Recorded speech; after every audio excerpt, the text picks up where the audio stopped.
बातमी आहे धुळे शहरातून। भारताने पाकिस्तान विरोधात ऑपरेशन सिंदूर यशस्वीपणे राबवून निष्पाप भारतीयांच्या हत्येचा बदला घेतला आहे। भारतीय सैन्याने केलेल्या पराक्रमाचा आणि शौर्याचा गौरव करण्यासाठी येत्या 19 मे रोजी धुळ्यातून भव्य अशी तिरंगा यात्रा काढण्यात येणार आहे। यात्रेत धुळे शहरातील सर्व धर्मीय धुळेकर नागरिकांनी तसेच सर्व पक्षीय नेते, पत्रकार आणि सर्व संघटनांच्या मंडळींनी एकजुटीने सहभागी व्हावे असे आवाहन धुळे शहराचे आमदार अनुप अग्रवाल यांनी आज पत्रकार परिषदेत बोलताना केले आहे। सकाळी 8 वाजता ही तिरंगा यात्रा अग्रेसन महाराज स्मारकापासून निघणार आहे। आग्रा रोडने सरळ महात्मा गांधी पुतळ्यापर्यंत ही यात्रा जाणार आहे। यात 1111 फूट लांब तिरंगा हातात घेऊन नागरिक सहभागी होतील असेही आमदार अनुप अग्रवाल यांनी पत्रकार परिषदेत बोलताना सांगितले। ते पुढे म्हणाले, ही पत्रकार परिषद या पत्रकार संघाचे अध्यक्षप्रमाणे सर्वच व्यासपीठ उपस्थित सर्व पत्रकार बंधूंनो, आज ही पत्रकार परिषद आपण तिरंगा यात्रा या प्रयोजनासाठी ही प्रेस घेतलेली आहे। जे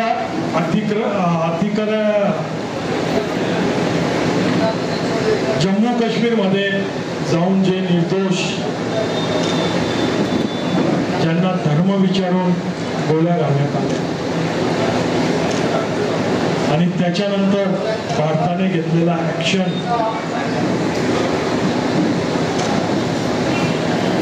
आपल्या सैनिकांनी दाखवलेला पराक्रम त्यांच्या हद्दीत न जाता आपल्याच सीमेतून त्यांच्यावर मिसाईल्स लागल्या, त्यांचे 9 अतिरेकी तळ नास्तनेबूत केले, काही हवाई अड्डे त्यांचे त्या ठिकाणी रनवे त्यांच्या सर्वस्व विध्वंस केला। परंतु हे करत असताना कुठल्याच प्रकारे सामान्य नागरिकांना भारताने टार्गेट केलेलं नाही। त्यांनी पाठवलेले ड्रोन हे सर्व नष्ट केले आणि त्यांनी ते ड्रोन सर्व भारतीय नागरिकांच्या तळांवर पाठवले।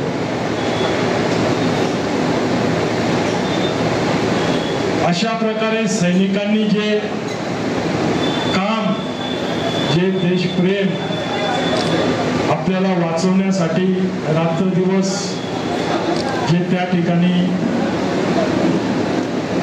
अहोरात्र आपली रक्षा करतात, अशा सर्व सैनिकांसाठी त्यांच्या शौर्यासाठी हम सेना के साथ है, हम ऑपरेशन सिंदूर के साथ है, या घोषवाक्याने ही रॅली 19 तारखेला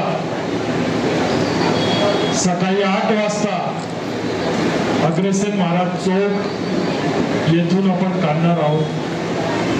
1111 फूटचा तिरंगा घेऊन ही रॅली अग्रेसन चौक पासून तर गांधी पुतळ्यापर्यंत ही निघणार आहे। आपली बातमी आपल्या हातात। चॅनल शेअर करा, लाईक करा, Shabdganga news point channel subscribe करा।